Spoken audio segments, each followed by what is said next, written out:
ሌላው application in biotechnology. So application for food processing and production. ቅድም ያለው food security ካልነው ጋራ የሚያያዝ ማለት ነው። Nowadays different food substances are produced using microorganisms. አሁን ይሄኛው ላይ ትንሽ ለየት የሚያደርገው ከቀደሙ የቀደሙ ተክሎችን ምግቦችን ምኖች ማን የተለያዩ ምግቦችን ሰርቶ አብስሎ ማምጣት ነው። አሁን ግን እዚህኛው ላይ ግን ምንድነው የምናደርገው? ምግቡን ራሱ ለመስራት ምን እንጠቀማለን? ባዮቴክኖሎጂን እንጠቀማለን። የቀደሙ ፉድ ሴኩሪቲ ላይ ስንል የተለያዩ አይነት ተክሎችን እንስሳቶችን ምኖችን በመውሰድ የተሻለ ምርት የሚሰጡትን ማምጣት ነው ብለናል። አሁን ግን እዚህኛው ላይ ግን በመናይበት ሰዓት ላይ ግን የተለየ ነው። እንዴት ነው ካለ nowadays different food substances are produced using microorganism። አሁን እዚህኛው ላይ ግን የምናደርገው ምንድነው? ምግቡ ራሱ ከተክሉ ወይ ከእንስሳቱ ከምናምኑ ሳይሆን ማይክሮ ኦርጋኒዝሞችን በመጠቀም ማምረት የሚቻልበት ደረጃ ተደርሰዋል። ለምሳሌ ቫይታሚን ሲ በዋናነት የምናገኘው ከምንድነው ካልን ብዙ ጊዜ የምናገኘው ከብርቱካን፣ ከሎሚ ከምናምን ወይም ሲትሪክ አሲድ አላቸው ከሚባሉ ምግቦች ነው። ይሁንና ግን አሁን እድሜ ለባዮቴክኖሎጂ ማይክሮ ኦርጋኒዝም በተለይ ደግሞ ባክቴሪያዎችን በመጠቀም ቫይታሚን ሲ ማምረት ተችሏል። ኖት ኦንሊ ቫይታሚን ሲ ቫይታሚን ቢ12ን ማምረት ተችሏል ማለት ነው። ስለዚህ እነዚህ ባክቴሪያዎችን በተለይ በዋናነት ባክቴሪያን በመጠቀም ቫይታሚን ሲ ማምረት ተችሏል። ያ ማለት የግድ ብርቱካንን መጠበቅ ላይ ኖርብን ነው እንደማለት ነው። የግድ ሎሚን መጠበቅ ላይ ኖርብን ነው ማለት ነው። ባክቴሪያዎችን በመጠቀም በፋብሪካ ደረጃ ወይም በኢንዱስትሪ ደረጃ ምን እየተደረገ ነው? አሁን ቫይታሚን ሲ ነገ ከነገ ወዲያ ደግሞ ሌሎች ምግቦችም እስከ ማምረት ይኬዳል። ገብታችኋል አይደል? ሌሎች ምግቦችንም እናመርታለን ተብሎ ይታሰባል ማለት ነው። አሁን ምናልባት ሰምታችሁ ከሆነ ምሳሌ አርቲፊሻሊ ስጋንም ማምረት ተችሏል ተብሎ ስለሚታሰብ ማለት ነው። ልክ እንደዛ ሁሉ ቫይታሚን ሲ አርቲፊሻሊ እንዲመረት እየሆነ ያለበት ሁኔታ ላይ ነው ያለው ማለት ነው። ይሄ ደግሞ ምንድነው? አፕሊኬሽን ኢን ባዮቴክኖሎጂ ሆኖ ስፔሻሊ ደግሞ ፉድ ፕሮሰሲንግ ኤንድ ፕሮዳክሽን ላይ ማለት ነው። ፉድ ፕሮሰሲንግ እና ፕሮዳክሽን ላይ ማይክሮ ኦርጋኒዝሞችን በመጠቀም ምግብ ማምረት እስከመቻል ደረጃ ተደርሷል ማለት ነው። ሌላው አፕሊኬሽን ኦፍ ባዮቴክኖሎጂ ኢን ዲስ ፉድ ኤንድ ፕሮሰሲንግ ኢንዱስትሪ ፕሮዳክሽን ላይ ስንመጣ አንደኛው የምናነሳው ዴይሪ ፕሮዳክትስ ነው። ዴይሪ ስንል በዋናነት ሚልክ ኤንድ ሚልክ ፕሮዳክትስ ማለት ነው። ወተትና የወተት ተዋጽኦ እንደማለት ነው። ወተትና የወተት ተዋጽኦ ማምረቻ ኢንዱስትሪ ውስጥ ባዮቴክኖሎጂ እንዴት አፕላይድ ይሆናል ብለን ስንል ወተትን ብንወስድ ወተት በጣም ብዙ ነገር ይወጣዋል አይደል? እንትን ሲባል ምናልባት ሰምታችኋል። ወተት ሲረጋ እርጎ ይሆነዋል፣ ከፈለገ አይብ ይወጣዋል፣ ከፈለገ ቺዝ ይወጣዋል፣ ከፈለገ ቅቤ ይወጣዋል የሚባል። ይሄ የሆነበት ምክንያት በነገራችን ላይ ያ ወተት በተፈጥሮ ኮምፕሊት ምግብ ነው የሚባለው፣ ሙሉ ምግብ ነው የሚባለው። ቅድም እንዳልኩት አንድ ሕፃን ልጅ እስከ 6 ወር ድረስ ወተት ብቻ ይጥባ የተባለበት ምክንያት ወተት ውስጥ ሁሉም ነገር አለ ተብሎ ስለሚታመን፣ ካርቦሃይድሬት አለ፣ ፕሮቲን አለ፣ ሊፒድ አለ፣ ቫይታሚን አለ፣ ሚነራል አለ፣ ውሃ አለ። ሁሉንም ነገር የያዘ ምግብ ስለሆነ ነው። ስለዚህ ይሄ ወተት የተለያዩ ቴክኖሎጂዎችን ወይም የተለያዩ መንገዶችን ወይም ቴክኒኮችን ተጠቅመን ከወተት ብዙ ነገር ማምረት እንችላለን። አይብ፣ እርጎ፣ ቅቤ፣ ቺዝ የመሳሰሉትን ማለት ነው። ስለዚህ በፋብሪካ ደረጃ ወይም በቴክኖሎጂ ደረጃ እንዴት አድርገን ነው ወተትና የወተት ተዋጽኦ የሆኑትን ነገሮችን አዲስ ምርት የምናመጣው ብለን ስንጠይቅ በተለያየ መንገድ ማለት ነው። ለምሳሌ ከልቸርድ በተር ሚልክ፣ ሶር ክሬም፣ ዮገርት አር ዴይሪ ፕሮዳክትስ ሜድ ባይ አዲንግ ማይክሮብስ ኦር ማይክሮ ኦርጋኒዝምስ ኢን ዘ ሚልክ። ወተት ውስጥ ማይክሮ ኦርጋኒዝም በመክተት ወይም በማስገባት እነዚህን ነገሮችን ማምረት ይቻላል ማለት ነው። ካልቸርድ ሚልክ፣ ካልቸርድ በተር ሚልክ፣ ሶር ክሬም ወይም ዮገርት የምንለው እርጎ ነው። ክሬም ነው ብዙ ጊዜ ኬኮች ላይ የምናገኘው ማለት ነው። ስለዚህ ክሬምም የሚሰራው ከወተት ነው በአብዛኛው ማለት ነው። ካልቸርድ በተር ሚልክ ካልቸርድ ሆኖ በተር ቅቤ ማለት ነው። ይሄ የቅቤ ወተት የምንለው ማለት ነው። የቅቤ ወተትንም ማምረት እንችላለን፣ ክሬም ማምረት እንችላለን፣ እርጎ ማምረት እንችላለን። ምን በማድረግ ባክቴሪያን በመጠቀም ማለት ነው። ስለዚህ ባክቴሪያዎች ወተት ውስጥ በሚኖሩበት ሰዓት ላይ ፈርመንቴሽን ያካሂዳሉ። ፈርመንቴሽን በሚያካሂዱበት ሰዓት ላይ ያ ፈርመንቴሽን ወይ እርጎ ወይ ሌሎች የመሳሰሉት ነገሮች እንዲፈጠር ምክንያት ይሆናሉ ማለት ነው። ግልጽ ነው። ፈርመንቴሽን ወተት ቤት ውስጥ ለአንድ ለሁለት ቀን ብታስቀምጡት ምን ይሆናል? ይረጋል። ከፍሪጅ ውጭ በተለይ ስታደርጉት አይደል ይረጋና እርጎ ይፈጥራል። ከታች አንኳር የሆነው እርጎ የሆነው ፓርቲ ይኖራል። ከላይ ውሃው ፈሳሽ ነገር ይመጣል። ውሃውን ማጥላል ነው። ውሃውን እኛ አንፈልገውም እንጂ ውሃውም ከእንደገና ፕሮሰስ ብናደርገው የሚገኝበት ነገር አልኮል ሊገኝበት ይችላል። አልኮሉ ግን የወተቱ ነው ሳይሆን የባክቴሪያዎቹ ነው የጀርሞቹ ነው ማለት ነው። ስለዚህ ወተትን በተለያየ መንገድ ወደ ተለያየ ምርት መቀየር እንችላለን ማለት ነው። ስለዚህ እዚህ ጋር አሁን ማይክሮብስ ኦር ማይክሮ ኦርጋኒዝሞችን ወተት ውስጥ በመጨመር ማድረግ። ይሄን ግን ስንጨምር ዝም ብለን ባክቴሪያ እንጨምራለን ማለት ሳይሆን በስነ ስርዓት የትኞቹ አይነት ባክቴሪያዎች ወተትን ወደ እርጎ፣ የትኞቹ ባክቴሪያዎች ወተትን ወደ ክሬም፣ የትኞቹ ባክቴሪያዎች ወተትን ወደ ቺዝ የሚሉትን ነገሮች ጥናት ይፈልጋል ማለት ነው። ያንን አጥንተው ነው ባዮሎጂስቶች ያንን ስራ የሚሰሩት ማለት ነው። ስለዚህ ቺዝ በፋብሪካ ደረጃ ሲመረት ዝም ብሎ ሳይሆን አሁን ባልኳቸው በስነ ስርዓት እያንዳንዱ ነገር ተጠንቶ ማለት ነው። ለምሳሌ አሁን እዚህ ጋር ስትሄዱ በተር ቺዝ፣ በተር ሚልክ፣ ኮቴጅ ቺዝ፣ ክሎትድ ክሬም፣ አሪያን እነዚህ የምታያቸው ነገሮች በሙሉ የሚመረቱት ከወተት ነው። እነዚህ ሁሉ ዴሪ ፕሮዳክትስ ናቸው ማለት ነው። የወተት እና የወተት ተዋጽኦ ማለት ነው። ከወተት ነው ይህ ሁሉ ነገር የሚገኝ ማለት። ይህን ሁሉ ግን ለማግኘት ቅድም እንዳልኩት ምን ይፈልጋል? ኢንዱስትሪ ውስጥ በስነ ስርዓት ፕሮሰስ መደረግ አለበት ማለት ነው። ሶ ዘ ማይክሮብስ ፈርመንት ዘ ሚልክ ፕሮዲውሲንግ ዘ ዲዛይር ፕሮዳክት። ቅድም እንዳልኩት ማይክሮብስ ፈርመንት ያደርጉታል። ፈርመንት ማለት ሪስፓየር ማድረግ፣ ሪስፓይሬሽን ማለት ወተቱ ውስጥ ያለን ምግብ ወደ ሌላ አይነት ምግብ መቀየር ማለት ነው። ይሄ የሚያደርጉት ለራሳቸው ሲሉ ነው፣ ለኛ ብለው አይደለም፣ ለራሳቸው ማለት ነው። ለራሳቸው ብለው በሚያደርጉት ነገር ግን ምን ይፈጠራል? ሳንፈልግ ፈርመንቴሽን ይካሄድና ወተቱን ሌላ ፕሮዳክት እንዲሆን ያደርጉታል ማለት ነው። ለምሳሌ እንዲህ አይነት ነገሮች ላይ በምትሄዱበት ሰዓት ለምሳሌ ወደ ገጠሩ አካባቢ ላይ ብትሄዱ የከብት እበት እንሰት አካባቢ ላይ ሲደረግ አይታችሁ ታውቃላችሁ ሊሆን ይችላል። ስለዚህ የከብት እበት እንሰት አካባቢ ላይ በሚደረግበት ሰዓት ላይ ምንድን ነው ከተባለ እበቱ ስር ያሉ ነገሮች አሉ፣ ማይክሮ ኦርጋኒዝሞች አሉ። ያ ከብት ያንን እበት የሚጥልልን ለእኛ ጥቅም ብሎ አይደለም። በእሱ ቤት ቆሻሻ ማስወገዱ ነው። የእሱ ቆሻሻ ግን ለእኛ ምን ይሆናል?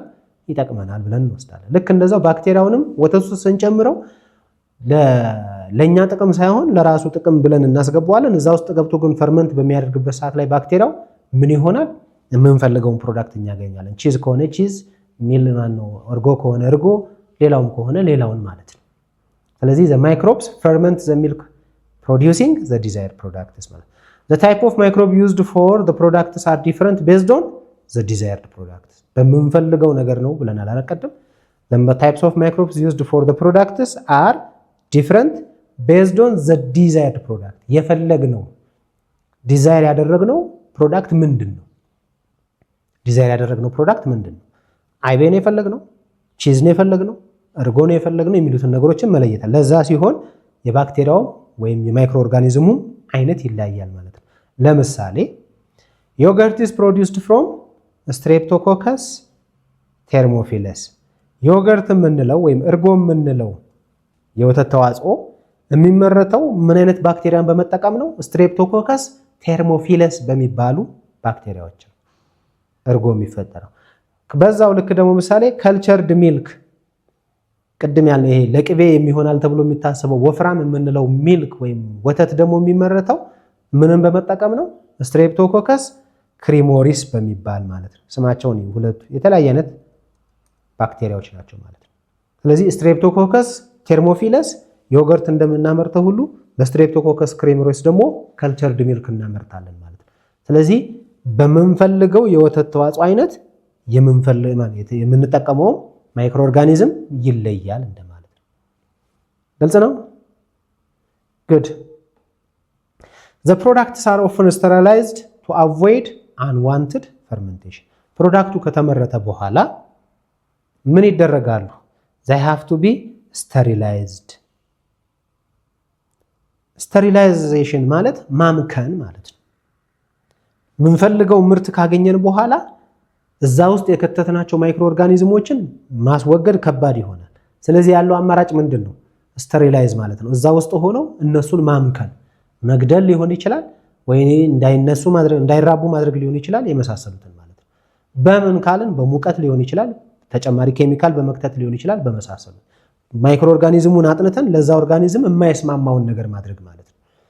ምሳሌ ያ ኦርጋኒዝም ኦክሲጅን የማይፈልግ ከሆነ ኦክሲጅን በደንብ በማስገባት ያ ኦርጋኒዝም ኦክሲጅን በመኖሩ ምክንያት መኖር ያቅተዋል፣ ይሞታል ማለት ነው። ኦር ኦክሲጅን በመከልከል ከሆነ ኦክሲጅን በመከልከል ሊሆን ይችላል ማለት ነው። ኤኒቲንግ ወይም ሙቀት ደግሞ ከሆነ ሙቀት ውስጥ በመክተት ሙቀት በጣም በማግኘቱ ምክንያት በሙቀት ምክንያት ባክቴሪያ ይሞታል፣ ምግቡ ባለበት ይኖራል ማለት ነው። ስለዚህ the products are often sterilized እንዲመክኑ ይደረጋሉ to avoid unwanted fermentation። ሌላ ተጨማሪ ፈርመንቴሽን የማንፈልግ ከሆነ ተጨማሪ ፈርመንቴሽን አካሄደው የምንፈልገውን ፕሮዳክት ወደ ሌላ እንዳይቀይሩብን ከተፈለገ ምን ይደረጋሉ? ስቴሪላይዝድ ይደረጋሉ ማለት ነው። እናመክናቸዋለን ወይ እንዳይራቡ ወይ እንዲሞቱ ማለት ነው። ስለዚህ ይሄንን በማድረግ ሂደት ውስጥ ምንድነው ለዛ ባክቴሪያ እንዳይራባ ወይም እንዲሞት የሚያደርገው የሚለውን ነገር ተጠንቶ ከእንደገና ምን ይደረጋል? ስቴሪላይዝድ ይደረግና ያ ኦርጋኒዝም እንዳይራባ ይደረጋል ማለት ነው። ሌላው this again application of biotechnology in fermented meat ከወተት በተጨማሪ ሌላ የት ነው ደግሞ የምንጠቀምበት? fermentation of meat ማለት ነው። ስጋ በተፈጥሮ አይታችሁት ከሆነ ከተቀመጠ ዝም ብሎ ወይ ፍሪጅ ውስጥ ወይ የሆነ ነገር ውስጥ ካልተቀመጠ ቶሎ የመበላሸት እድል አለው። ስለዚህ አንድ ጊዜ የታረደን ከብት ወይ አንድ ጊዜ የተገኘን ስጋ ሳይበላሽ እንዴት ነው ረጅም ጊዜ ልናቆየው የምንችለው? በተለይ ሱፐር ማርኬቶች ላይ ስትሄዱ የታሸጉ የሚመስሉ ስጋዎች አሉ። እነዚህ የታሸጉ ስጋዎች ረጅም ጊዜ እንዲቆዩ የሚደረገው በምንድን ነው ከተባለ it is by fermentation ማለት ነው። so meat can also be fermented and get flavored with microorganisms ልክ እንደ ወተት ሁሉ ስጋም ፈርመንት ይደረጋል እንዲሁም get flavored ቃና የደስ የሚል ቃና ስንል የሽታም የጣዕምም እንደማለት ነው። የሽታም የጣዕምም እንዲኖረው ምን ይደረጋል? ፈርመንት ይደረጋል። በማን? በማይክሮ ኦርጋኒዝም አማካኝነት ማለት ነው። ይሄ በመደረጉ ምክንያት ምን ይሆናል ማለት ነው? ስጋው ለረጅም ጊዜ በፕላስቲክ ነገር ታሽጎ እንዲቀመጥ ይሆናል ማለት ነው፣ ሳይበላሽ ማለት። ስለዚህ እንዳይበላሽ ምን ይደረጋል? ፈርመንት ይደረጋል። ፈርመንት የተደረገ ነገር ደግሞ ከዛ ምን ይደረጋል? ቅድም እንዳለው ስቴሪላይዝድ እንደሚደረግ እንዳትረሱ ማለት ነው። ስቴሪላይዝድ ይደረጋል ማለት ነው። so the fermentation also helps to preserve the meat ፈርመንቴሽኑ ምን ያደርጋል? ፕሪዘርቭ ማለት ማቆየት ማለት ነው። ለተወሰነ ጊዜ እንዲቆይ ይሆናል ማለት ነው። ረጅም ጊዜ ይቆያል ስንል በጣም ረጅም ጊዜ ሳይሆን ለአጭር ጊዜ ማለት ነው። አለ ምክንያቱም ብዙ ነገሮች ላይ አይታችሁ ከሆነ ኤክስፓየር ዴት ወይም የሚበላሽበት ጊዜ ተብሎ የሚጻፍባቸው ነገሮች አሉ። ያ ማለት ምንድነው? ይሄ ፈርመንቴሽን ተካሂዶ ስቴሪላይዝድ የተደረገበት ነገር ምሳሌ በሙቀት ከሆነ ባክቴሪያውን ያጠፋ ነው ወይ ደግሞ አጥፍተናል ብለምና ወይ ደግሞ እንዳይራቡ ያደረግነው በሆነ ነገር ከሆነ ጊዜ በኋላ ግን እነዛ ባክቴሪያዎች ሪቫይቭ ያደርጋሉ፣ ይነሳሉ፣ መራባት ይጀምራሉ ተብሎ ይፈራል ማለት። መራባት ከጀመሩ ግን ምን ይሆናሉ ማለት ነው? እነዛ ባክቴሪያዎች ፖይዝነስ ይሆናሉ፣ መርዛማ ይሆናሉ፣ ገዳይ ይሆናሉ። ስለዚህ ያንን በምንበላበት ሰዓት ላይ ወይ እንመረዛለን፣ ከከፋም ሊገለን ይችላል ማለት ነው። ለዛ ነው ኤክስፓየርድ ዴት የሚጻፍባቸው። ምግቦቹ ደህና ሆነው የሚቆዩት ሳይበላሹ የሚቆዩት እስከዚህ ቀን ድረስ ነው፣ ከዚህ ቀን በኋላ ግን ይበላሻሉ ተብሎ ይጻፍባቸዋል። ያ የሚሆነው ለምንድን ነው? ባክቴሪያዎቹ ኦር ጀርሞቹ ኦር ኤኒቲንግ የሆነ ሰዓት ላይ ከእንደገና ሪቫይቭ አድርገው መነሳት ስለሚችሉ ይበላሻል ማለት ነው። ያ ምግብ ተበላሸ ማለት ከዛ በኋላ ጥቅም የለውም። አትሊስት ግን ኤክስፓየር ዴት ውስጥ ከሚደርስ ጊዜ ግን ለረጅም ሰዓት ወይም ለተወሰነ ሰዓት እንዲቆይ ፕሪዘርቭ የሚደረግበት መንገድ አንዱ ፈርመንቴሽን ነው። ስጋንም ቢሆን እንደዚህ ተቆራርጦ እንደምታዩት በተለያየ መልክ ታሽገው በፕላስቲክ መልክ እንዲቀመጡ ይሆናል ማለት ነው። ስለዚህ ይሄንን ስጋ ማስቀመጥ ይቻላል ማለት ነው ለረጅም ጊዜ ሳይበላሽ። አማይ ክሊር? ጉድ ሌትስ ኮንቲኒው። ፕሮዳክሽን ኦፍ አልኮሆሊክ ድሪንክስ። ሌላው አሁንም ባዮቴክኖሎጂን በምንልበት ሰዓት ላይ አልኮሆሊክ ድሪንክስ የምንላቸው ማለት ነው። ሶ አልኮሆሊክ በቨሬጅ እነዚህ በቨሬጅስ የምንላቸው ምርት እንደማለት ነው። አልኮሆሊክ በቨሬጅስ አር ፕሮዲውስድ ባይ ፈርመንቲንግ ጁሰስ ጭማቂዎችን ፈርመንት በማድረግ ነው ማለት ነው። ጭማቂ ስንል የምን ጭማቂ ካልን የግድ የፍሩት ብቻ አይደለም፣ የግሬን ይሆን የጥራጥሬም ጭማቂ ሊሆን ይችላል ማለት ነው። ጥራጥሬዎችም ይጨመቃሉ። ኦኬ፣ ገብስ ይጨመቃል፣ አጃ ይጨመቃል፣ ሌሎች አንዳንድ ነገሮችም ይጨመቃሉ። ከዛ ከነሱ ውስጥ የሚወጣው ጭማቂን ምን እናደርገዋለን? ፈርመንት እናደርገዋለን ማለት ነው።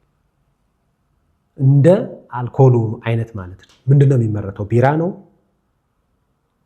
ወይስ አረቄ ነው ወይስ ምንድነው እነዚህ ዊስኪ ነው የመሳሰሉት ነገሮች ማለት እንደ ምርቱ አይነት የተለያየ አይነት ነገሮች ነው። ወይን የምናመርተው ምሳሌ ወይን ከሆነ ከወይን ፍሬ ነው የሚመረተው ማለት ነው።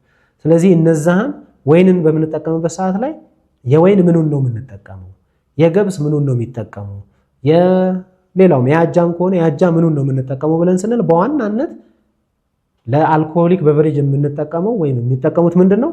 ጁስ ነው፣ ጭማቂዎቹን ነው ማለት ነው። ስለዚህ የአጃ ጭማቂ፣ የገብስ ጭማቂ፣ የወይን ፍሬ ጭማቂ የመሳሰሉት ጭማቂዎች ፈርመንት እንዲያካሄዱ ይደረግና በፈርመንቴሽን ውስጥ ምን አለ? አልኮሆል ይመረታል ማለት ነው። ያንን አልኮሆል ሰዎች በተለያየ መልክ ያደርጉታል ማለት ነው። ሶ alcoholic beverages are produced by fermenting juices and these juices are going to be again distilled እንዲጣሩ ይደረጋል ማለት ነው። What's distillation? Distillation is the separation of volatile substances from solid or non-volatile substances. Distillation ማለት አሁን ይሄ ጭማቂ ያልነው ነገር አለ አይደል? ጭማቂውን ምሳሌ ቤት ውስጥም ቢሆን ማለት ነው ጨምቀን አንድ ብርቱካንን ጨምቀን ቢሆን ብርቱካኑን ከብርቱካኑ ሌሎች ነገሮች መለየት ጭማቂው የሚወጣበት ከብርቱካኑ ውስጥ ምሳሌ የቆዳውን ይሄ ከውስጥ ያለው የነጭ ፓርቱን የፍሬውን የምኑን መለየት ማለት ነው። እንዴት ነው የምንለየው ካልን በማሽን ልንለየው እንችላለን። ኢንዱስትሪ ላይ ግን ስንሄድ ዲስቲሌሽን የሚባል ፕሮሰስ አለ which is the separation of volatile የሚተንን ነገር from non volatile ከማይተን ነገር የምንለይበት ማለት ነው። ስለዚህ ጁስ በተፈጥሮ ፈሳሽ ስለሆነ ይተናል። የማይተነው ምንድነው ማለት ነው? ራሱ ገብሱ ወይ ራሱ የወይኑ ፍሬው ወይ ራሱ ስንዴው ወይ አጃው ሊሆን ይችላል ማለት ነው። ስለዚህ ፈሳሹን ከሌላው የምንለይበት ሜካኒዝም በፋብሪካ ደረጃ በተለይ በማተነን ደረጃ ሲሆን ምን ይባላል? ዲስቲሌሽን ይተናል፣ እንዲተንን የሚደረገው ማለት ነው። So it is the separation of volatile substances from solid or non-volatile substances ማለት ነው። ግልጽ ነው። ስለዚህ ምንድነው የሚሆነው ማለት ነው? አልኮል ፕሮዳክሽን ላይ ስናወራ it is fermentation of juices and distilling them ጁሶቹን ፈርመንት እናደርግና ዲስቲል እናደርጋለን። ስለዚህ ዲስቲል የተደረገው ነገር ምን አለው? አልኮሆል ያለው ይሆናል ማለት ነው። ስለዚህ እንደተመረተበት አይነት እንደ አልኮሆል መጠኑ በመሳሰሉት እነዚህ አልኮሎች በተለያየ ሁኔታ መከፈል ይችላሉ ማለት ነው። ለምሳሌ ቢራ ፋብሪካዎች ላይ እንዴት ነው የሚሆኑት? ቢር ፕሮዳክሽን ቢራ ፋብሪካ ላይ ባጭሩ እንዴት ነው የሚሰሩት ብለን ካልን ባጭሩ እንደዚህ ነው። የመጀመሪያው malted barley is crushed and mixed with hot water producing mash. malted ማለት malted barley ምን ይደረጋል? crushed ይፈጫል ወይም ይታሻል። ከማን ጋራ? with hot water ከሙቅ ውሃ ጋራ ይደባለቅና ይታሻል ማለት ነው። ምንድነው malted ብለን ካለን germinated barley ማለት ነው። especially slightly በትንሹ የበቀለ ወይም በአማርኛ ብዙ ጊዜ ብቅል የምንለው ማለት ነው። ብቅል ማለት ማልት ማለት ነው። ስለዚህ ምንድነው የሚሆነው? ገብሱን ምሳሌ ውሃ ነገር ላይ ይዘፈዘፋል መጀመሪያ ማለት ነው። ውሃ ነገር ላይ ሲዘፈዘፍ ቀዝቀዝ ያለ ነገር ላይ ሲዘፈዘፍ ውሃ በመኖሩ ኦክሲጅን በመኖሩ የፀሐይ ብናር በመኖሩ የገብሱ ፍሬ ምን ማድረግ ይጀምራል? ለመብቀል ሙከራ ያደርጋል። ልክ ለመብቀል ሙከራ ሲያደርግ ይወጣል ከዛ ውስጥ። እንዳይበቅል ሙሉ ለሙሉ እንዲበቅል አይፈልግም፣ እንዳይበቅል ነው የሚደረገው። ስለዚህ እንዳይበቅል ይደረግና ይወጣል። ያ ብቅል ደረጃ ያለውን የገብስ ይሄ ማልትድ የምንለው ገብስን ምን ይደረጋል? ይፈጫል ወይም ይሰባበራል። ተሰባብሮ ምን ይደረጋል? ከሙቅ ውሃ ጋር እንዲደባለቅ ይደረጋል ማለት ነው። ከዛ በሙቅ ውሃ ተደባልቆ ምን ይሆናል ማለት ነው? ይታሻል ማለት ነው። በሚታሽበት ሰዓት ላይ ምን ይፈጥራል? ማሽ የሚባል አዲስ ነገር ይፈጥራል ማለት ነው። ማሽ ማለት የሙቅ ውሃው የብቅሉ ድብልቅ ማለት ነው። እንግዲህ ሙቅ ውሃው ከዚህ ከማሹ ጋር በሚደባለቅበት ሰዓት ላይ ምን ይሆናል ማለት ነው? ሙቅ ውሃው ምን ይሆናል? ቃናውንን ምኑን ይቀይራል? ወደ ማን ይቀይራል ማለት ነው? ወደ ብቅሉ ይሆናል ማለት ነው። የገብሱን ስሜት ይይዛል ማለት ነው። ከዛስ ምን ይደረጋል? So wort is separated from mash and hops are added to the wort ፎር ፍሌቨር ወርት ኢዝ ሰፓሬትድ። አሁን ይሄ ሙቅ ውሃውና የገብሱ ብቅሉ የተፈጨ የገብስ ብቅሉ ተቀላቅለው አዲስ ፈሳሽ አምጥተዋል። ስለዚህ ምን ይደረጋል ማለት ነው? ፈሳሹ ለብቻ መውጣት አለበት። አሁን ሙቅ ውሃውና ገብሱ የተደባለቁበት ፈሳሽ ምን ይባላል? ወርት ይባላል። ሲዘ ዲፈረንስ። እሺ ማሽ ድብልቁ ነው። ቅድም ደግሞ ማልትድ ያለው ደረቁን ነው? ይሄ ብቅሉን ገብስ ነው። ብቅሉ ገብስ ከሙቅ ውሃ ጋር ተደባልቆ ሲታሽ ሙቅ ውሃው ምን ሆነ ማለት ነው? ከገብሱ ጋር በመዋሃዱ ምክንያት ውሃነቱን ያጣል ማለት ነው። ስለዚህ አሁን የምናገኘው ውሃ ወይም ፈሳሽ ምን ተብሎ ይጠራል? we call it as wort ማለት ነው።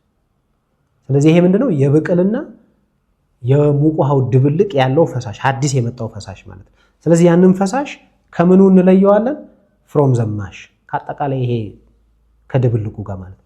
በደንብ ተደባልቆ በሚመጠጥበት ሰዓት ላይ ወይም በሚጨመቅበት ሰዓት ላይ መጨረሻ ላይ የሚቀረው የገብሱ ገለባው ወይም የገብሱ የፍሬዎቹ ድቃቅ ማለት ነው። ወይም የተፈጨው ነገር ብቻ ይቀራል፣ ፈሳሹ ለብቻ ይሄዳል ማለት ነው።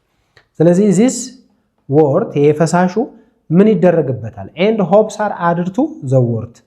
hops የሚባሉ አበባ ማለት ነው፣ ፍላወር ነው ባጭሩ። የአበባ ቅጠሎች እዛ ውስጥ ይጨመርበታል ማለት።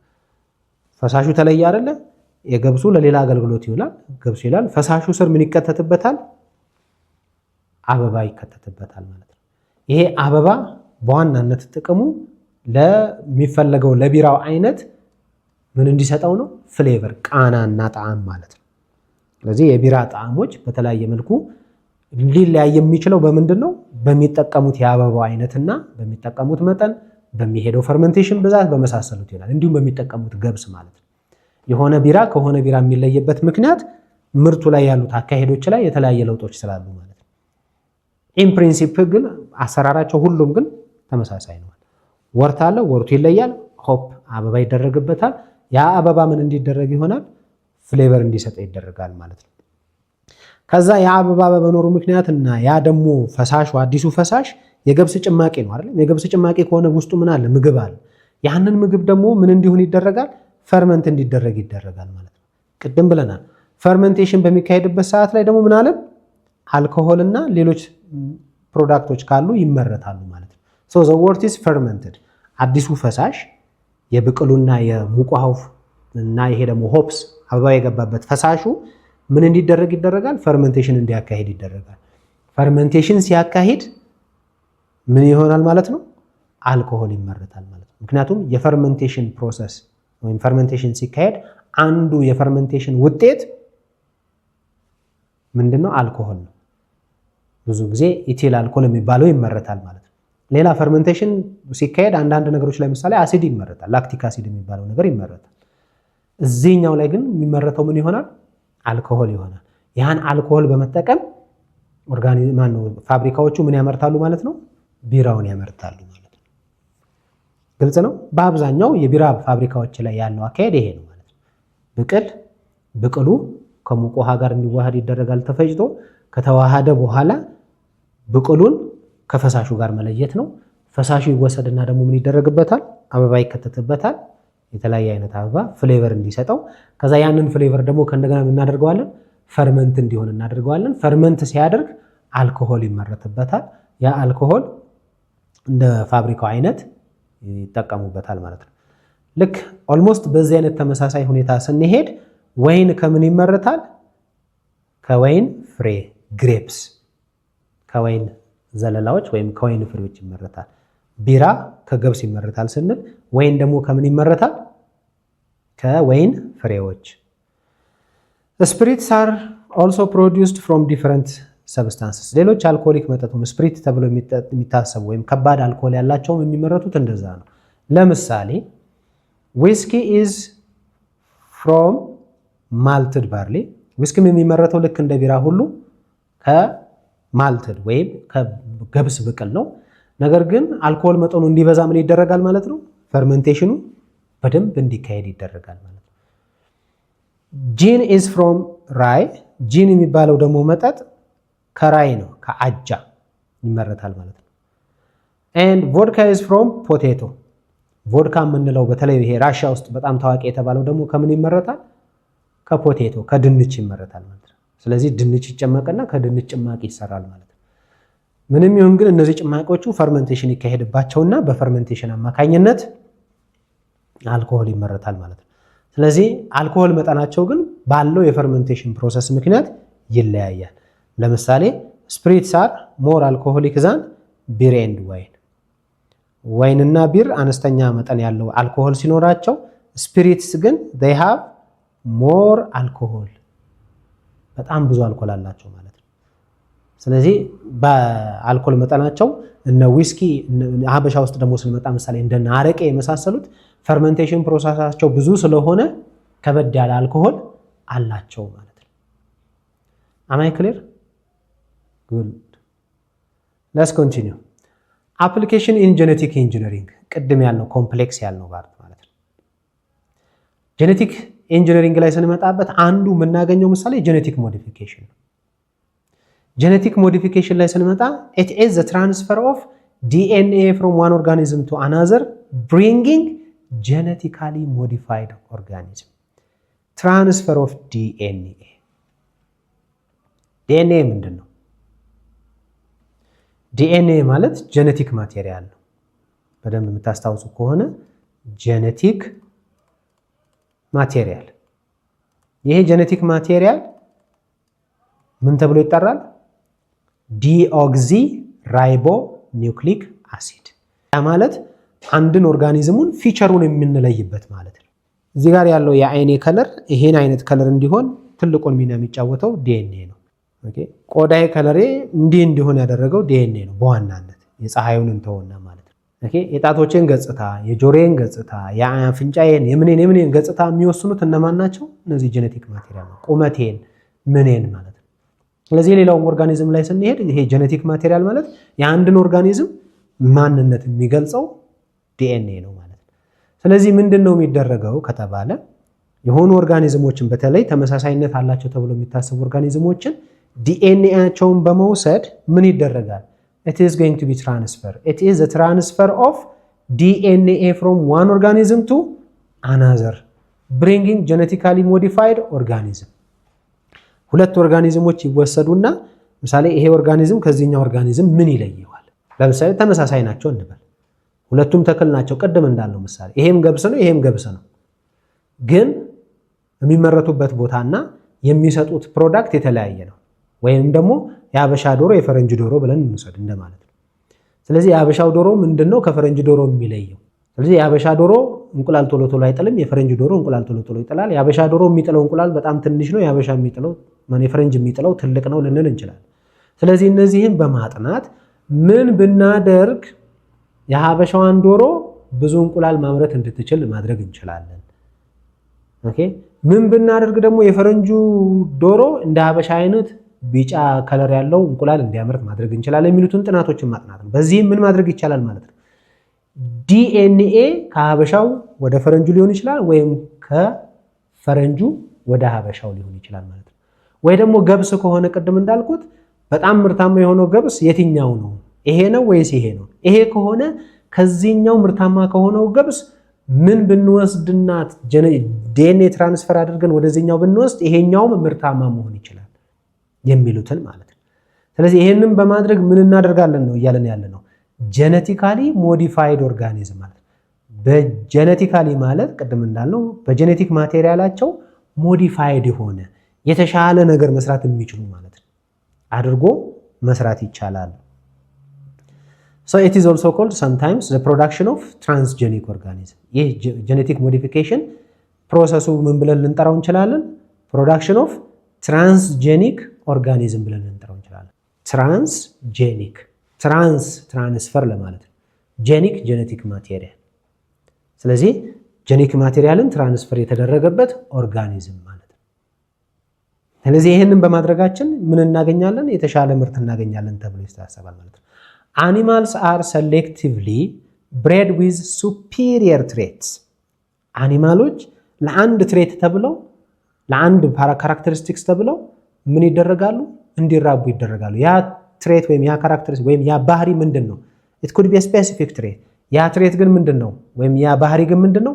ሱፒሪየር ትሬት በጣም ምርጥ ነው ተብሎ የሚታሰበው ከኦርጋኒዝሞች ቅድም እንዳልኩት ምሳሌ ገብስ ከሆነ ገብሶቹን ወስደን ከነዚህ ገብሶች ውስጥ የትኛው ገብስ ነው የተሻለ ምርት የሚሰጠው ብለን ካልን ምሳሌ ያንን ገብስ በምኑ ነው የተሻለ ምርት የምንለው?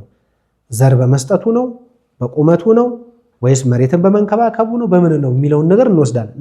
ለዛ ሲባል ያንን ኦርጋኒዝም እናደርጋለን ሰሌክቲቭሊ ወስደን እንዲራባ እንዲባዛ ማድረግ እንችላለን ነው። that's what we mean here.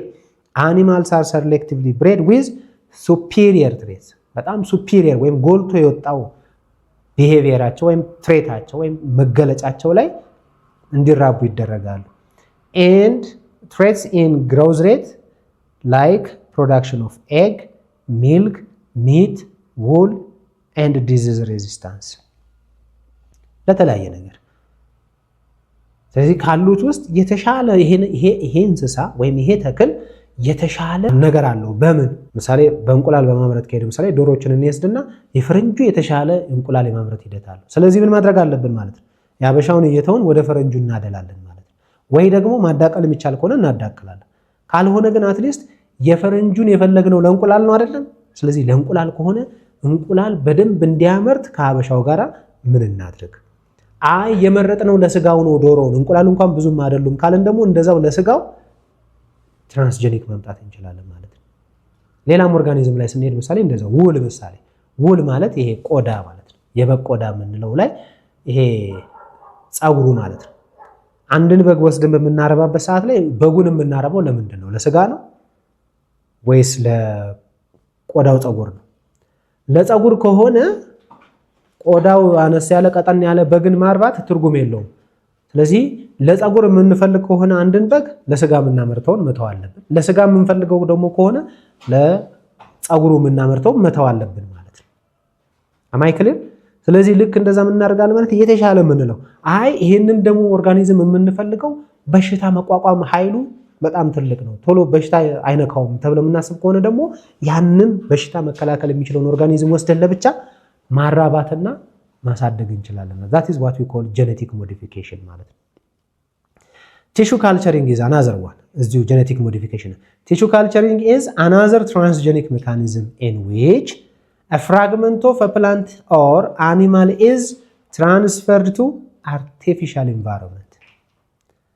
Tissue culturing is another transgenic mechanism in which a fragment of the plant or the animal ከእንስሳው ወይም ከተክሉ ፍራግመንት የሆነች ቁራጭ እንወስድና ያችን ቁራጭ ወስደን ምን እናደርጋለን? ትራንስፈር ኢት ኢንቱ አርቲፊሻል ኢንቫይሮንመንት አርቲፊሻል ቦታ ላይ ወይም አርቲፊሻል ቦታ ላይ ወስዶ ምን እናደርገዋለን? እንዲራባ ማድረግ ነው።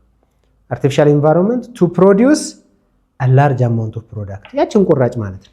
ምሳሌ ከተክል አንዲት ፍራግመንት ቁራጭ ወስደን አርቲፊሻል ኢንቫይሮንመንት ወስደን እንሄድና እንዲራባ እናደርገዋለን። ዘን እየበዛ ሲመጣል ማለት ነው። ያ የበዛውን ደግሞ ከእንደገና ከአርቲፊሻል ደግሞ እናወጣውና ወስደን ትክክለኛ ኦሪጂናል ቦታ ላይ እንወስደዋለን ማለት ነው። ኦሪጂናል ቦታው ላይ ብናደርገው ያ ነገር ተራብቶ ሌሎች ተክሎችን የመስጠት ሂደቱ ጊዜ ሊፈልግ ይችላል። አርቲፊሻል ግን ስናደርግ ያ ነገር እንዲራባ ምን እናደርግለታለን? ምቹ ኢንቫይሮንመንት እንፈጥርለታለን ማለት። ለምሳሌ ከላይ ያለው የበጉን በምታዩበት ሰዓት ላይ የዲኤንኤ ነው ወይም አንድን እንስሳ የሚፈለገውን ዲኤንኤ ወስደን ትራንስጀክ በማድረግ አንድ የነበረውን ወደ ብዙ ማድረግ የምንችልባቸውን መንገድ መሄድ ነው። ካልቸር ቲሹ ደግሞ ስንል ይሄ ነው። ምሳሌ ከዚህ ተክል ላይ ከዚህ ፓርት ላይ እችኛዋን ቆርጠን ወስደን አርቲፊሻሊ እዚህ አምጥተን እንዲራባን። አሁን ይሄን አርቲፊሻሊ እዚህ ሳህን ነገሩ ላይ የምናስቀምጠው ነገር ላይ ሳህኑ ላይ ምን አለ ማለት ነው? ተመጣጣኝ የሆነ በቂ የሆነ አስፈላጊ የሚባሉ ንጥረ ነገሮች አለን ማለት ነው። ለማን? ለተክሉ የሚሆን ውሃም፣ ምግብም ከሆነ ምግብ፣ አየርም ከሆነ አየር፣ ምቹ የሆኑ ነገሮች ማለት ነው። ስለዚህ እነዚህ ምቹ ነገሮች በሚኖሩበት ሰዓት ላይ ይሄ ተክል ምን እየሆነ ይሄዳል? ራሱን እያራባ ይሄዳል። ቶሎ ቶሎ ራሱን ያራባና አዲስ በጣም ብዙ የሆኑ ከዚች ከአንዷ ቁራጭ ብዙ የሆኑ ምርቶችን እናገኛለን። ስለዚህ እነዚህ ምርቶችን ደግሞ ከአርቲፊሻሉ እናወጣና የት እንወስዳለን? ኦሪጂናል ቦታ ላይ ወስደን እንተክላለን ማለት ነው። አሁን ምናልባት ይሄ ችግኝ ማፍላት የሚባለው ደረጃ ማለት አንዱ ይሄ ነው። ከተክል አንድ ቦታውን ይወሰድና ያንን ችግኝ የሚመች ቦታ ላይ አርቲፊሻሊ እናደርገውና እንዲፈላ እናደርጋለን። በጣም ሲበዛ ያንን ችግኝ ሰብስበን ወስደን የሆነ ቦታ ላይ እንተክላለን። እንደ ሀገር ኢትዮጵያ ውስጥ ችግኝ ተከላ ሲባልም ይሄን ያህል ችግኝ ተዘጋጅቷል የሚባለው በአርቲፊሻል መልክ የተዘጋጁ ችግኞችን ወደ ዋናው እናመጣለን ማለት ነው። ስለዚህ ወደ ዋናው ስናመጣ ምናልባት ያቺ አርቲፊሻል የተዘጋጀችው ከአንዲት ቁራጭ ነገር ነው ማለት ከአንዲት ቁራጭ ከትንሽዬ ነገር በጣም ብዙ የሆኑ ኦርጋኒዝሞችን ማምረት ይቻላል። ይሄ ምን እንለዋለን? ጄኔቲክ ሞዲፊኬሽን ብለን እንወስደዋለን ማለት ነው። ሌላው ሄልዝ ኤንድ ዌልቢንግ ላይ ነው። አፕሊኬሽን ኦፍ ዲስ ባዮቴክኖሎጂ ኢን ሄልዝ ኤንድ ዌልቢንግ፣ ጤናና የጤና ጉዳዮችን ማለት ነው። ጤናና ደህንነትን ጋር በተመለከተ ማለት ነው። አንቲባዮቲክስ አር ኬሚካል ሰብስታንስስ ዲራይቭድ ፍሮም ባክቴሪያ ኦር ፈንጋይ ዛት ካን ኪል ማይክሮ ኦርጋኒዝም ኤንድ ኪውር ባክቴሪያል ኢንፌክሽንስ። አንቲባዮቲክስ የምንላቸው ጸረ ማለት ነው። አንቲ ማለት ብዙ ጊዜ ጸረ ነው። አንቲባዮቲክስ ጸረ ህይወት ያላቸው ነገሮች። ሶ አንቲባዮቲክስ አር ዋት ኬሚካል ሰብስታንስስ ዲራይቭድ ፍሮም ባክቴሪያ ኦር ፈንጋይ። የሚሰሩት ከማን ናቸው? ከባክቴሪያ ወይም ከፈንገስ ነው ማለት ነው። ሶ ዲስ ባክቴሪያ ኦር ፈንጋይ products are going to kill microorganism and cure bacterial infection። ከባክቴሪያ ተወስዶ አንድ ፕሮዳክት ወይም ከባክቴሪያ ውስጥ የሆነ የሚመረትን ነገር ወስዶ በባክቴሪያ የመጣን በሽታ ማከም ይቻላል።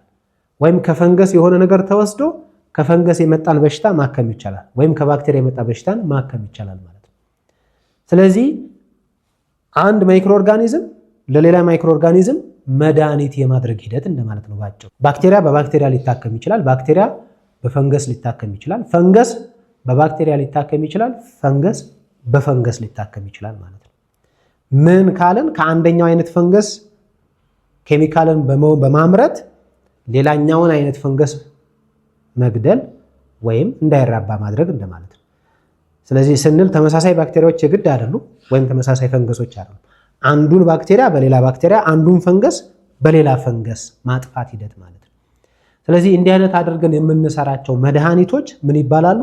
አንቲ ባዮቲክስ፣ ከማይክሮ ኦርጋኒዝሞች በመውሰድ ማለት ነው። ኦኬ። ስለዚህ እንዲህ አይነት ሂደቶችን ምን እንለዋለን? ኢትስ ፕሮዳክሽን ኦፍ አንቲባዮቲክስ። ሶ ሞስት ኦፍ ዘ አንቲባዮቲክስ አር ፕሮዲውስድ ፍሮም ባክቴሪያ ኤንድ ፈንገስ። አብዛኛው አንቲባዮቲክ ተብለው የሚሰጡ መድኃኒቶች አንቲባዮቲክስ፣ ሁሉም መድኃኒት ሳይሆን አንቲባዮቲክ ተብለው የሚሰጡ መድኃኒቶች አብዛኞቹ የሚመረቱት ከባክቴሪያና ከፈንገስ። ፎር ኤግዛምፕል ዘ ቤስት ኖውን አንቲባዮቲክስ ኢዝ ፔኒሲሊን። ፔኒሲሊን የሚባል አንቲባዮቲክስ አለ and it is produced from ፔኒሲሊየም ፈንገስ። ፔኒሲሊን የሚባለው አንቲባዮቲክ መድኃኒት ምናልባት የትኛውን ፋርማሲ ላይ ብትሄዱ ፔኒሲሊን ብትሉ አለ በደንብ ይታያልና የሚመረተው ከፈንገስ ነው። የሚያጠፋው ግን ማንን ነው? ባክቴሪያ ነው። የሚያጠፋው ማንን ነው? የተወሰኑ ፈንገሶችን ነው ማለት ነው። ስለዚህ the best known is this penicillium fungus which produces penicillin የሚባለውን አይነት መድኃኒት የምናመርትበት ማለት ነው። ግልጽ ነው? so the antibiotics may stop። አሁን አንቲባዮቲኮቹን ስንወስድ ምንድነው ስራቸው ካልን they may stop bacteria from reproducing. the antibiotics may stop the bacteria from reproducing. ባክቴሪያውን እንዳይራባ ማድረግ ነው አንደኛ ስራቸው ማለት ነው። አንቲባዮቲክስ ብለን የምንወስዳቸው መድኃኒቶች ከወሰድናቸው በኋላ ምንድነው አንደኛ ስራቸው የሚሆነው? አንዳንዶቹ ስቶፕ ሪፕሮዲዩሲንግ እንዳይራቡ ያደርጓቸዋል። እንዳይራቡ በማድረጋቸው ታዲያ ምንድነው ጥቅሙ ካልን እንዳይራቡ በመሆናቸው ምክንያት የኛ ነጭ የደም ሴሎች ጉልበት ኃይል ያገኙና ባክቴሪያዎችን ያጠፏቸዋል ማለት ነው። ስለዚህ ካልተራቡ ሰውነታችንን ወረው ከፍተኛ ጉዳት አያመጡም እንደማለት ነው። ስለዚህ እንዳይራቡ በማድረግ የራሳችን ነጭ የደም ሴሎች ወይም የራሳችን የበሽታ የመከላከል አቅም በሽታዎቹን እየተከላከለ እንዲሄድ ማድረግ ነው። ካልሆነ ደግሞ ይሄን ምን እንለዋለን ፕሮሰሱን? ሶሪ if they are retarding or stopping them from reproducing we call them as bacteriostatic። እነዚህ ባክቴሪያዎችን እንዳይራቡ የሚያደርጉ ኬሚካሎች ወይም አንቲባዮቲክሶች ምን እንላቸዋለን? ባክቴሪዮ ስታቲክ እንላቸዋለን። ካልሆነስ እንዳይራቡ ማድረግ ሳይሆን ደግሞ ሁለተኛው ደግሞ ምን ሊያደርጓቸው ይችላሉ ማለት ነው? or kill them፣ ይገሏቸዋል። ሁለተኛው አማራጭ አለ። ወይ እንዳይራቡ ማድረግ ነው ወይ መግደል ነው። እንዳይራቡ ሲያደርጓቸው we call them as bacteriostatic፣ የሚገሏቸው ደግሞ ከሆነ ምን እንላቸዋለን? ባክቴሪዮሳይዳል። ባዮሎጂካሊ ባይ ዘ ዌይ ሳይድ ሚንስ ዩዥዋሊ ኪል። ሱዊሳይድ ሲባል ሰምታችኋል፣ ራስን ማጥፋት እንደሚባለው ሳይድ ማለት በባዮሎጂካሊ ዩዥዋሊ ኢት ሚንስ ኪል። ሶ አይደር ዴይ ኪል ዘም ኦር ስቶፕ ዘም ፍሮም ሪፕሮዲውሲንግ ማለት ነው። ስለዚህ አንቲባዮቲክሶች ይህን ስራ ይሰራሉ። ከየት መጡ ካለን ከማይክሮ ኦርጋኒዝሞች ማለት ነው። The other one is biosensors. Application of biotechnology in biosensors.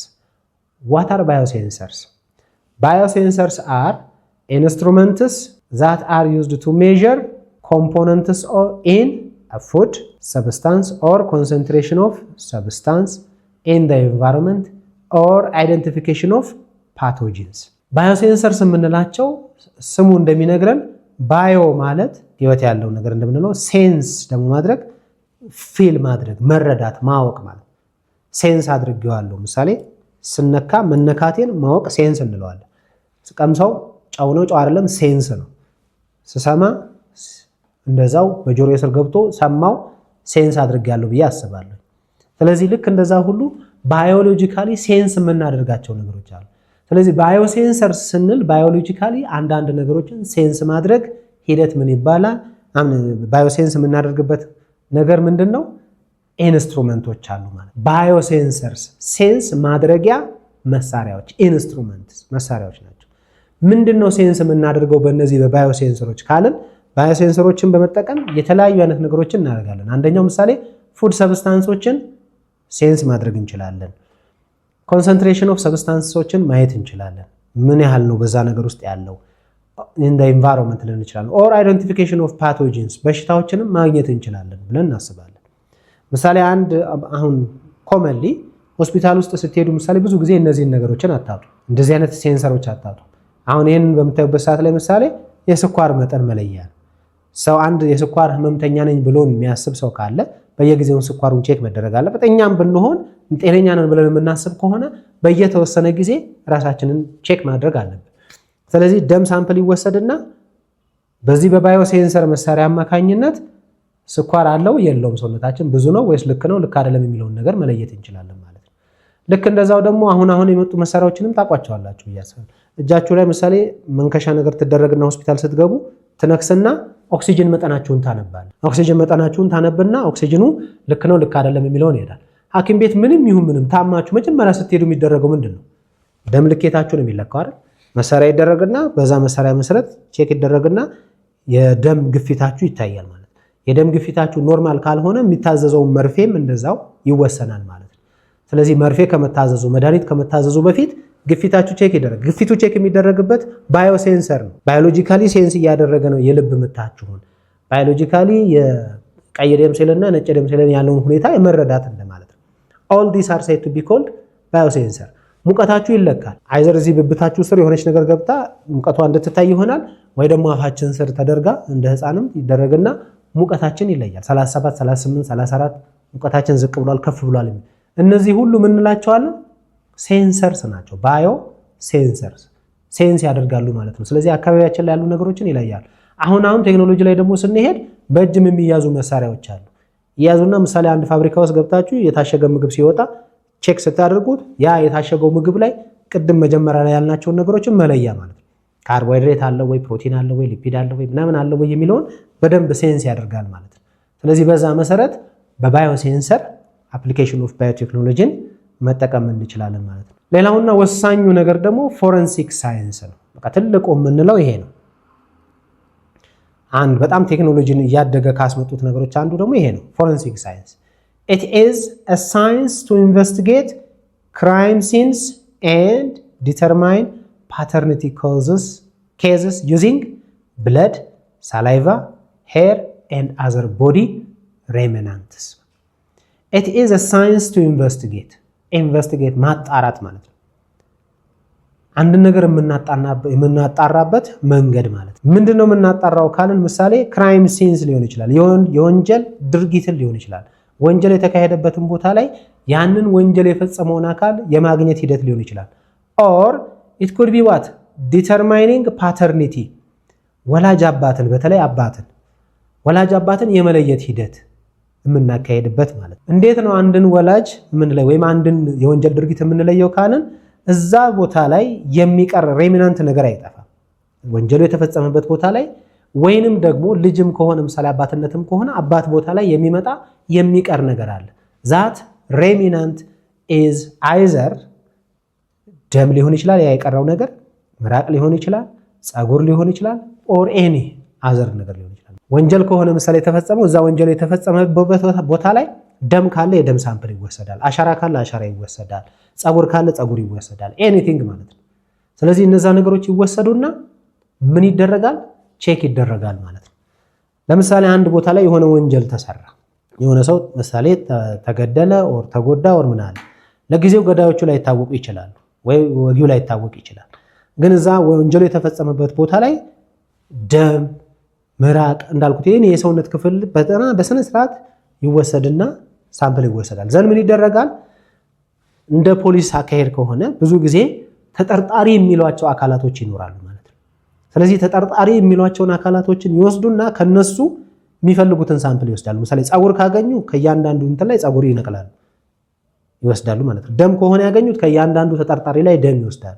ምራቅ ከሆነ ከእያንዳንዱ ተጠርጣሪ ላይ ምራቅ ኦር ኤኒቲንግ ማለት ነው ይወስዱና ድርጊቱ የተፈጸመበት ቦታ ላይ የተገኘው ምራቅ ከሆነ ምራቁን ይወስዳሉ። ከነዚህ ከተጠርጣሪዎች ምራቅ ይወስዱና ዲኤንኤዎቹን ቼክ ያደርጋሉ ማለት ነው። ዲኤንኤዎቹን ቼክ ያደርጉና የትኛው ነው በጣም የተመሳሰለው የዲኤንኤ እዚህ ምራቅ ላይ የተገኘው ዲኤንኤ እና እዛኛው ምራቅ ላይ የተገኘው ዲኤንኤ ወይም ተጠርጣሪዎች ላይ ከማን ጋራ በጣም ይመሳሰላል። ፀጉር ከሆነ ከማን ጋራ፣ ኦኬ ደም ከሆነ ከማን ጋራ የሚባለው ነገር ይወሰድና በጣም የተመሳሰለው ሰው የመጀመሪያ ተጠርጣሪ ይሆናል ማለት ነው። በጣም የተመሳሰለው ሰው የመጀመሪያ ተጠርጣሪ ይሆናል ማለት ነው። ስለዚህ ያንን ሰው ወስዶ ከእንደገና ምን ይደረጋል? ኢንቨስቲጌት ማጣራት ስራ ይሰራና ወንጀሉን ማን እንደፈጸመው ይገኛል ማለት ነው። በተለይ በውጭ ዓለም ላይ በተለይ አደጉ በሚባሉ ሀገሮች ላይ ይህን ስራ በመስራት በጣም የተካኑ ሆነዋል ማለት ነው። ወይ ደግሞ ፓተርኒቲ ደግሞ ብለን ስንል አንድ ልጅ ተወልዶ ምሳሌ አባት ነን የሚሉ አካላቶች ሲመጡ ማን ነው አባት የዛ ልጅ ካልታወቀ ለጊዜው ማለት ነው። ስለዚህ አባቱን ለማወቅ የአንድን የተወለደ ህፃን ልጅ ወይም የአንዲት የተወለደች ህፃን ልጅ ምን ይደረጋል? ከህፃኗ ዲኤንኤ ይወሰዳል፣ ከአባትም ዲኤንኤ ይወሰዳል ማለት ነው። ይሄ የሚደረግበት ምክንያት ምንድን ነው? ስለ ሚዮሲስ እና ማይቶሲስ ስትማሩ ታስታውሱ ከሆነ ፓረንት ሴል ፓረንት ለምሳሌ ፋዘር ከሆነ እዚህ ጋር ደግሞ ማዘር ካለች አባት ስንት ክሮሞዞሞች አሉት? አጠቃላይ 46 አይደል? እናትም 46 ወይም የሰው ልጅ በሙሉ 46 ክሮሞዞም ነው ያለው። ስለዚህ ሚዮሲስ ሲካሄድ ታስታውሳላችሁ። ሚዮሲስ ሲካሄድ ምንድነው የሚፈጠረው? በሚዮሲስ 4 ሴሎች ይፈጠራሉ ተብላችኋል ወይም ተምራችኋል። እነዚህ 4ቱ ሴሎች እያንዳንዳቸው ስንት ክሮሞዞም አላቸው? half the number of chromosome 23 እንጂ 46 ይዘው አይመጡ። እናትም እንደዛው በሚዮሲስ አማካኝነት ስንት አባት ማዘር ሶሪ 4 ታመርታለች። እሷም ስንት ነው? 23 23 23 23 ነው አይደል? so this is the father, this is the mom ብለን ካልን ልጅ የሚወለደው ከአባት 23 ከእናት 23 ክሮሞዞም ተዋህደው ነው እንጂ ከእናት ብቻ አይደለም ወይም ከአባት ብቻ አይደለም። ስለዚህ እዚህ ጋር አዲስ ልጅ በሚመጣበት ሰዓት ላይ ወይም ቤቢ በሚመጣበት ሰዓት ላይ ቤቢው ወይም ቤቢዋ ከአባት 23 ከእናት 23 የትኛው ነው የሚለው በጄኔቲክ ኢንጂነሪንግ መሰረት ወይም በጄኔቲክ ኮምቢኔሽን መሰረት የትኛው ስፐርም ከየትኛው ኤግ እንደሚሆን ምናልባት ይሄ ግሪጎር ሜንዴል ያመጣውን ሴት ስኩዌርን አይታችሁ ወስዳችሁ በዛ መስራት ይቻላል። ግን ኤኒዌይስ ግን ወደድንም ጠላንም 23 ከአባት 23 ከእናት ነው የሚመጣው ክሮሞዞም። ስለዚህ ይመጣና የልጅ ክሮሞዞም ስንት ይሆናል? 46 ክሮሞዞም ይሆናል። 46 ክሮሞዞም። ስለዚህ ይሄ አዲስ የተወለደው ሰው 23 ክሮሞዞም የመጣው ከአባት ከሆነ ዲኤንኤ የዚህን ህፃን ልጅ ዲኤንኤ ሲወሰድ 23 የአባት የተባለው ዲኤንኤ ሳምፕል ይወሰዳል ማለት ኦኬ። 23 ዲኤንኤ ከደም ሊሆን ይችላል ከኔ ቦታ የአባት ዲኤንኤ ይወሰዳል። ከ46 ውስጥ 23ቱ የአባት አይደል? ስለዚህ ከ23 ያለውን ክሮሞዞም ይወሰዳል። እንደዛው ደግሞ አባት ነኝ ከሚሉትም አንዳንድ ክሮሞዞም ይወሰድና ማመሳሰል ስራ ይሰራል ማለት ነው። ቀላል አይደለም፣ ኢትስ ኮምፕሌክስ፣ ግን ማመሳሰል ስራ ይሰራል። ስለዚህ ሲመሳሰል ትክክለኛ አባት የተባለው ሰው ጋራ የዛ ሰው 23 ክሮሞዞም ፊት ያደርጋል ማለት ይመሳሰላል ማለት። ያን ጊዜ የልጁ አባት አንተ ነህ ወይም ይሄ ነው ተብሎ ይወሰናል ማለት ነው። ስለዚህ ይሄም አንዱ ፎረንሲክ ሳይንስ ላይ የምንጠቀምበት የዚህ የጄኔቲክ ኢንጂነሪንግ አፕሊኬሽን ነው ማለት ነው። ግልጽ ነው። ስለዚህ ይሄ ፎረንሲክ ሳይንስ የምንለው በአሁኑ ጊዜ በጣም እያደገ እየመጣ ያለ ቴክኖሎጂ ነው ማለት ነው። እዚህ ጋር እንደምታዩት በዚህ በስዕሉ ምሳሌ አሻራዎችን የተለያዩ ሰዎችን አሻራ በመሰብሰብ አሻራው ከማን ጋር ነው የሚለውን ነገር ማለት ነው።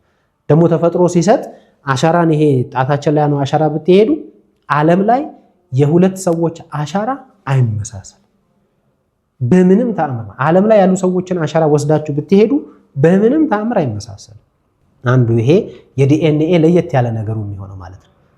ስለዚህ የኔ አሻራ እዚህ ዓለም ላይ ካሉ 8ም በሉት 7 ቢሊዮን ህዝብ ጋራ በምንም ተአምር አይመሳሰልም። የኔ ነው ከሌላ ሰው ጋራ በምንም አይመሳሰልም ማለት ነው። ስለዚህ ምን ማለት ነው? እኔ ራሴ ስፔሲፊክ የሆነ ዲኤንኤ አለኝ ማለት ነው።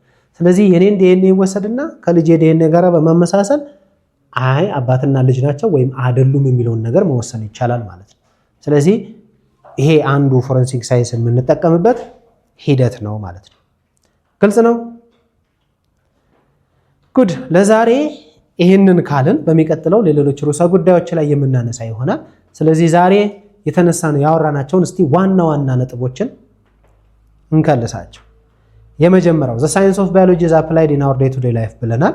ይህንን በምንልበት ሰዓት ላይ ምሳሌ የት አፕላይ እናደርገዋለን ብለን ስንል አንደኛ ያልነው ኢን ኮንዘርቬሽን ኦፍ ናቹራል ሪሶርስስ፣ ናቹራል ሪሶርሶችን ኮንዘርቭ በማድረግ አንጻር ይጠቅመናል። ናቹራል ሪሶርስ ምን ማለት ነው ብለናል? they are products or naturally found resources ማለት በተፈጥሮ የሚገኙ ማንኛውም ነገር ናቹራል ሪሶርስ ብለን መውሰድ እንችላለን ብለናል ማለት ነው። ሌላው ኤን ፉድ ሴኩሪቲ ብለናል። ፉድ ሴኩሪቲ ስንል የምግብ ዋስትናን በማረጋገጥ አንጻር ባዮሎጂ ዴይ ቱ ዴይ ላይፋችን ላይ ሀፕን ያደርጋል። ኤንድ ኢን ክሪኤቲንግ ኮንሺየስ ሲቲዝን አሁን ይሄንን ቅድም ያልናቸውን ነገሮች ባወራን ቁጥር ኮንሺየስ ትሆናላችሁ ተብሎ ይታሰባል። ለተፈጥሮ ለሰጠችን ጸጋ ኮንሺየስ ማይንድ ይኖራችኋል ማለት ነው። ሌላው ኮንዘርቬሽን ኢዝ ዘ ዋይዝ ዩዝ ኦፍ ናቹራል ሪሶርስስ። ኮንዘርቬሽን ማለት ናቹራል ሪሶርሶችን በጣም በብልጠት መጠቀም ብለን ነው ያልነው ነገር ማለት ነው። ናቹራል ሪሶርስስ አር ክላሲፋይድ ኢንቱ ሪኒዌብል ኤንድ ነን ሪኒዌብል ብለናል። የሚተኩና የማይተኩ በሚል ወስደናቸዋል። ሌላው ባዮሎጂስትስ ኤንድ ባዮኬሚስትስ ፕሌይ ኢምፖርታንት ሮል ኢን ፕሮዲዩሲንግ ፉድ ኤንድ ፉድ ፕሮዳክትስ ቱ ኢንሹር ፉድ ሴኩሪቲ። ባዮሎጂስትስ ከባዮቴክኖሎጂስት ጋር በመጣመር እንዴት አድርገው ነው የምግብ ዋስትናን የሚያረጋግጡት የሚሉትን ለማየት ሞክረናል። ሌላው ባዮሎጂካል ሳይንስ ኢዝ አፕላይድ ኢን ዲፈረንት ዴይ ቱ ዴይ አክቲቪቲስ ላይክ ኢት ካን ቢ አፕላይድ ኢን ፉድ ፕሮዳክሽን ኤንድ ፕሮሰሲንግ ኢንዱስትሪ። ምግብ ምርትና የምግብ ምርት ሂደቶች ላይ እንዴት አድርገን ነው የባዮሎጂካል ሳይንስን የምንጠቀመው የሚሉትን ለማየት ሞክረናል። ምሳሌ ብለን ዴሪ ፕሮዳክትስ ላይ የወተትና የወተት ተዋጽኦ ምርቶች ላይ እንዴት እንደሚደረጉ አይተናል። ስጋን በተመለከተ እንዴት ተደርጎ ፈርመንቴሽን ኦፍ ሚት እንደሚደረግ አይተናል። አልኮሆሊክ ቤቨሬጅስ አልኮሆል ፕሮዳክትስ እንዴት ተደርገው እንደሚመረቱ ለማየት ሞክረናል። ከዛ በተረፈ ጄኔቲክ ኢንጂነሪንግ ደግሞ በሌላው መልኩ አይተናል። ጄኔቲክ ኢንጂነሪንግ ስንል እንዴት አድርገን ነው ጄኔቲክ ኢንጂነሪንግ ተጠቅመን የተሻሉ ነገሮችን የምንሰራው የሚለውን ምሳሌ ጄኔቲካሊ ሞዲፋይ ማድረግን ኦርጋኒዝሞችን የተሻለ ምርት እንዲሰጡ የተሻለ ፕሮዳክት እንዲሰጡን እንዴት አድርገን ነው ሞዲፋይ የምናደርጋቸውን ለማየት ብለን ሞክረናል። ከጤናና ጤና ጎድ ጉዳዮች በተለይም አንቲባዮቲክስን በተመለከተ ዋና ዋና ርዕሶችን ለማንሳት ሞክረናል። ይሄን ካልን እነዚህን ጥያቄዎች እስቲ ሞክሯቸው። what do you mean by one transgenic organism? What are the major types of nutrients? Define fermentation. What is the purpose of adding hops in alcohol beverage production? What is distillation? What is its purpose? What is the advantage of modifying microorganisms? organisms የሚሉትን ነገሮችን እንድትመልሷቸው እላለሁኝ። በሚቀጥለው ሌሎች applications of biology ያሉባቸውን ርዕሰ ጉዳዮች ይዘን የምንገናኝ ይሆናል። እስከዛው መልካም ጊዜ። አመሰግናለሁ።